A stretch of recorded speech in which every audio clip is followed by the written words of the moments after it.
Детето со ѕвезда на челото.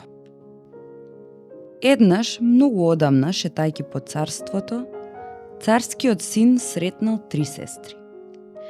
Првата сестра му рекла дека ако царскиот син ја одбере неа за жена, ќе му замеси погача без брашно, цело царство да јаде и никогаш да не се потроши.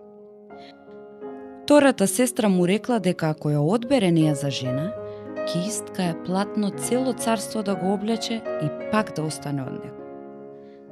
Третата сестра му рекла дека ако ја одбере неа за жена, ќе му роди син со ѕвезда на челото. Царскиот син ја одбрал третата сестра.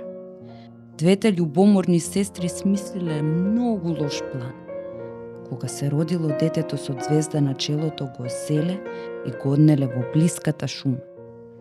За среќа во шумата го нашла една срна. Таа го зела со себе и го доела цели 6 години. Еден ден, додека детето си играло покрај езерото, дошол некој човек качен на гемија. Детето, бидејќи не растело со луѓе, не го знаело човечкиот јазик. Добриот човек го повел со себе и го однел во својот дом. Почнал да го учи да спорува, го носел на училиште. Детето со ѕвезда на челото станало добро и учено момче. Се расчуло во царството дека има момче со ѕвезда на челото. Царот, присетувајќи се на ветувањето од својата жена, посакал да го види момчето.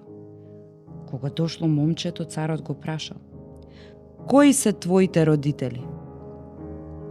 "Татко ми е овој добар човек, а мајка ми е срната што ме доеше," му одговорило момчето.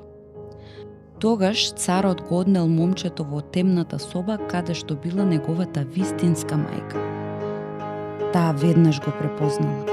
Силно го прегрнала својот син за кого знаела дека еден ден ќе се врати. Побарала од царот да не ги казнува сестрите.